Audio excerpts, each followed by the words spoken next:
Hello everyone, welcome to always rise.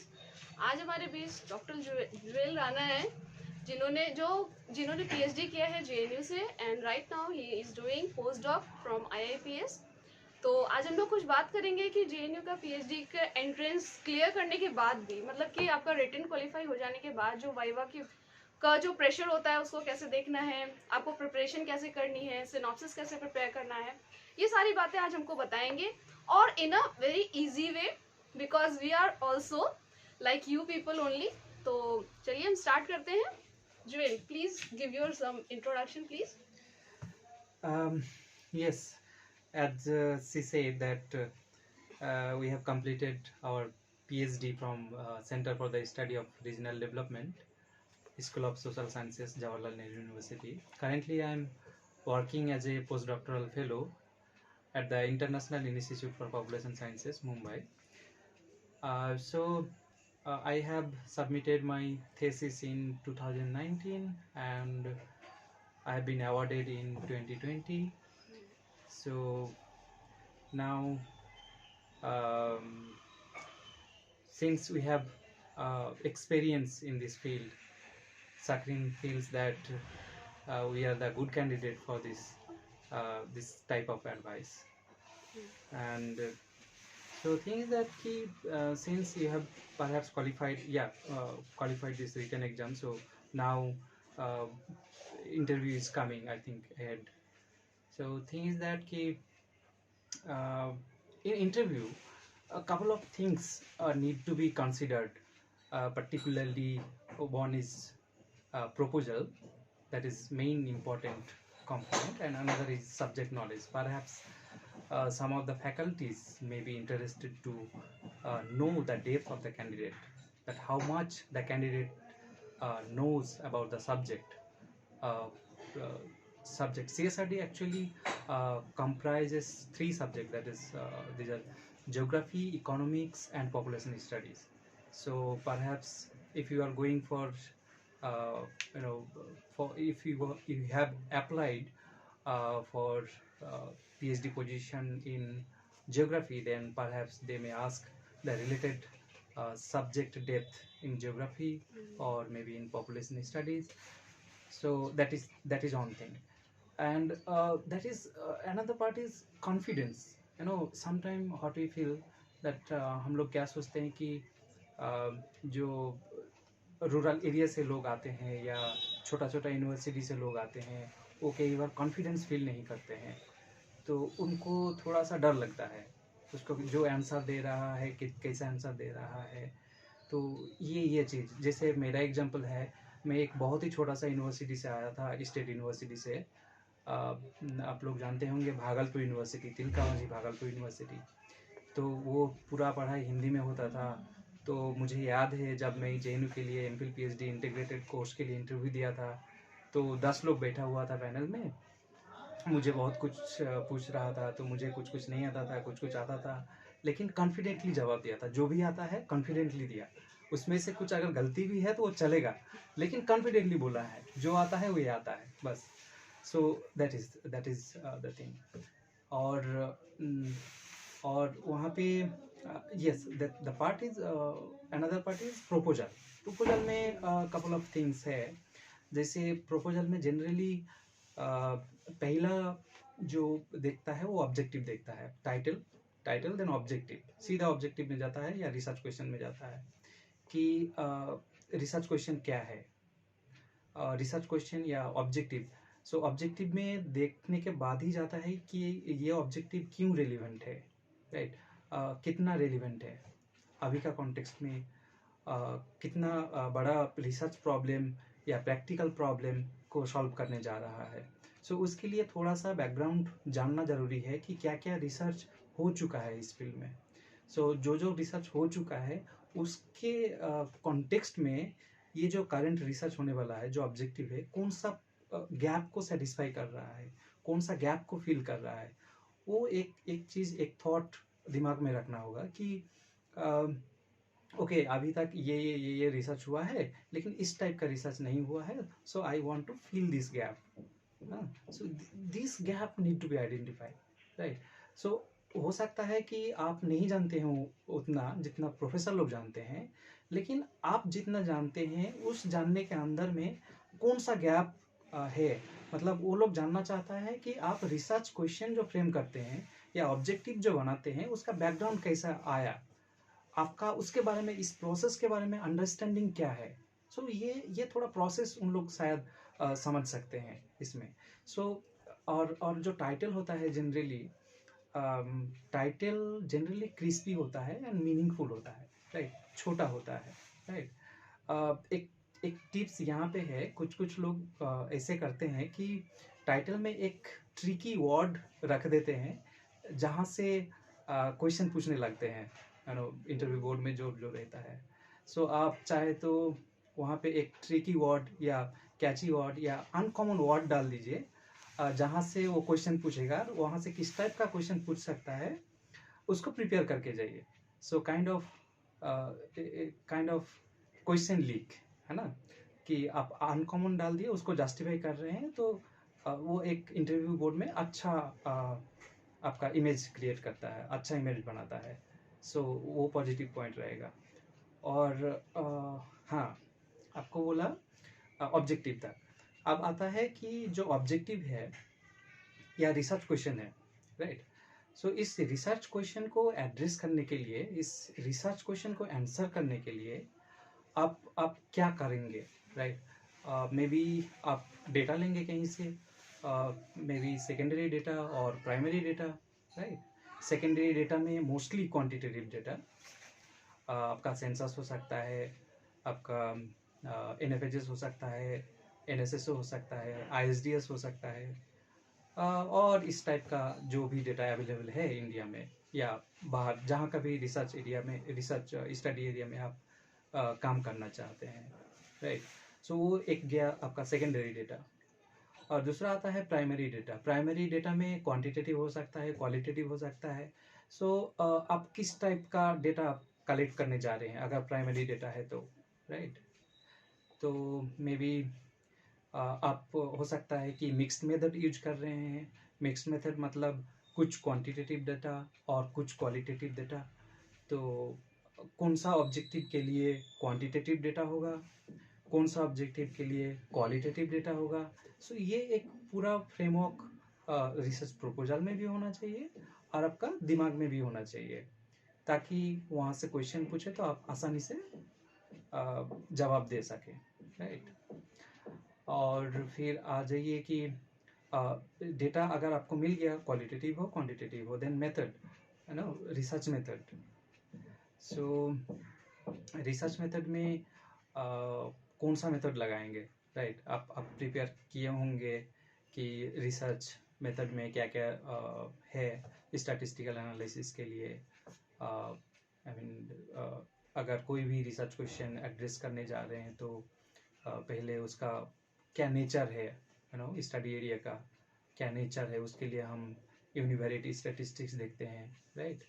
अगर quantitative data है तो लाइक उसका बैकग्राउंड कैरेक्टरिस्टिक, जैसे हो गया आपका age, socio economic condition, demographic structure, और geographical you know perspective.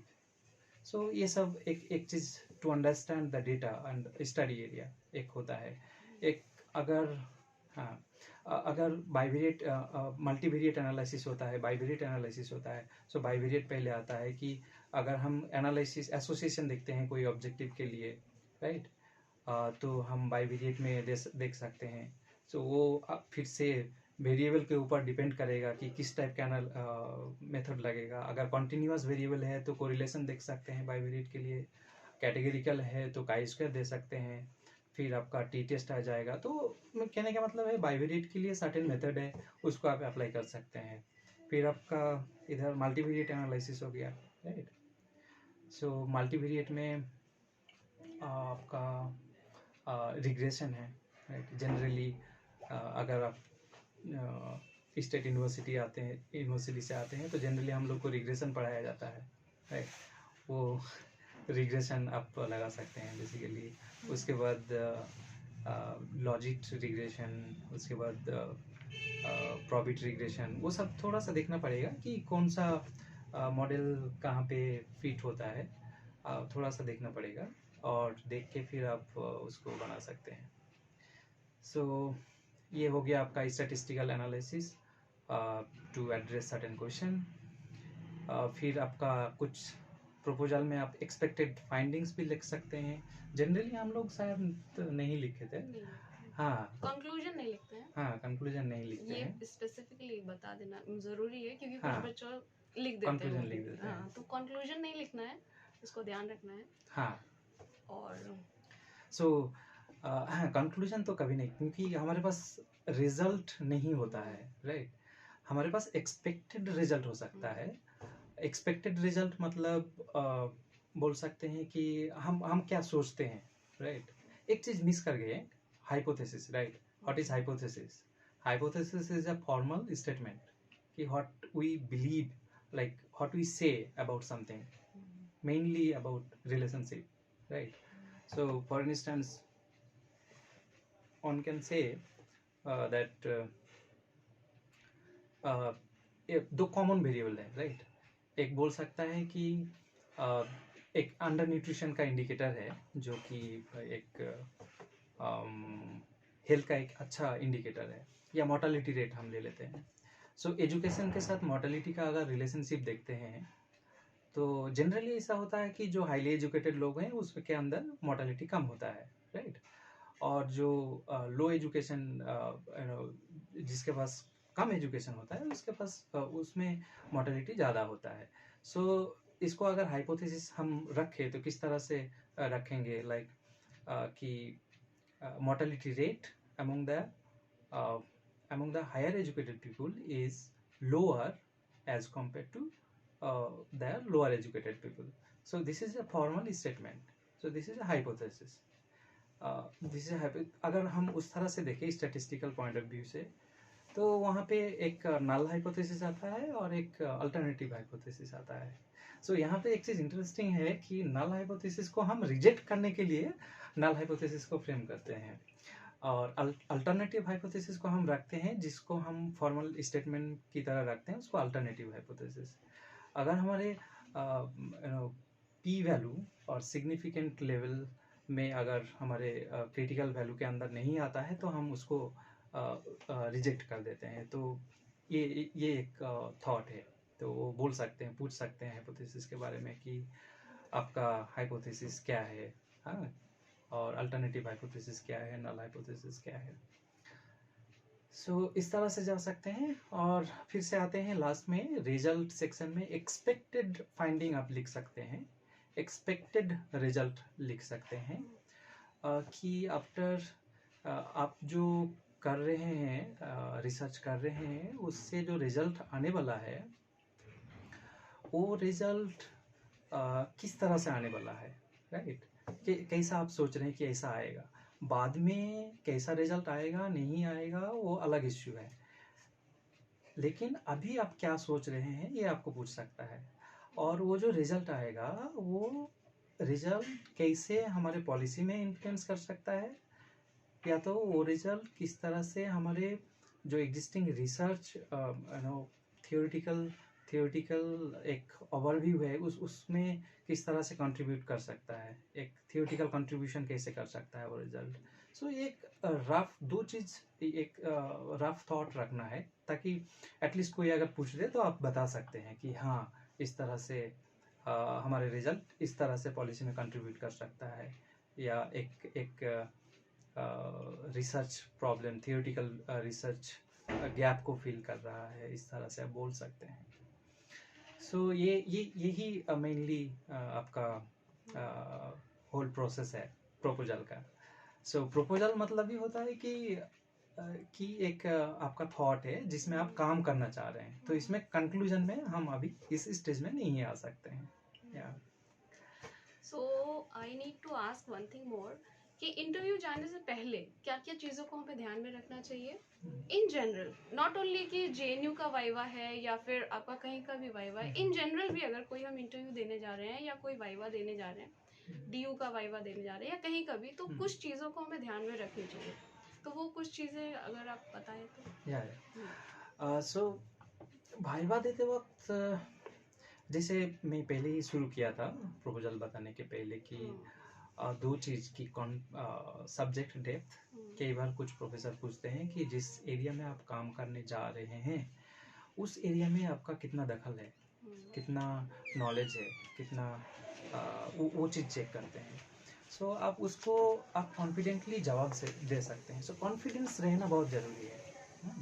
Confidently बोलिए, जो भी आता है कॉन्फिडेंटली बोलिए, राइट। ये बहुत इम्पोर्टेंट है।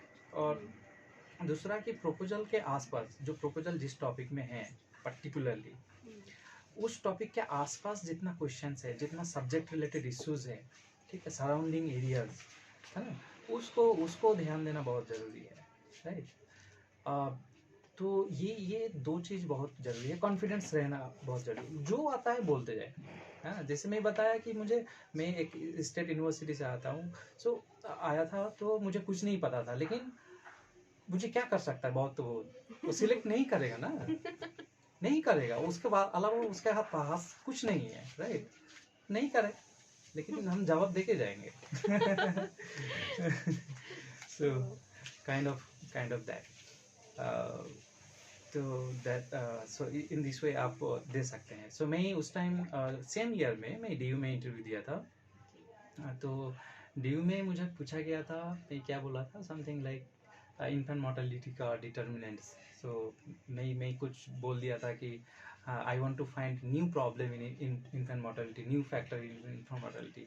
देन उन लोग पूछा कि कैसे करोगे, तो मुझे आंसर नहीं था, राइट। उतना एक्सपोजर नहीं था, एक्सपीरियंस नहीं था। बट लेकिन हाँ, आप लोगों को बता रहे हैं इसीलिए कि आप जो भी आंसर देंगे उसका नेक्स्ट आंसर क्या हो सकता है, जैसे कैसे करोगे, राइट। कॉमन क्वेश्चन होता है कि अच्छा ये करना चाहते हो तो बताओ कैसे करोगे, क्यों करोगे, कॉमन क्वेश्चन। सो क्या करोगे, कैसे करोगे, क्यों करोगे, ये चीज़ अगर खुद को क्लियर है तो हम इंटरव्यू बोर्ड को सेटिस्फाई कर सकते हैं। सो यस, सो ये होना चाहिए। एनीथिंग?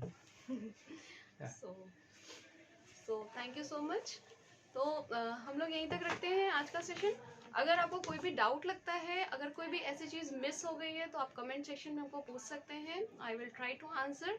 और अगर हो सकेगा तो हम लोग मतलब ज्वेल से भी कनेक्ट कर लेंगे।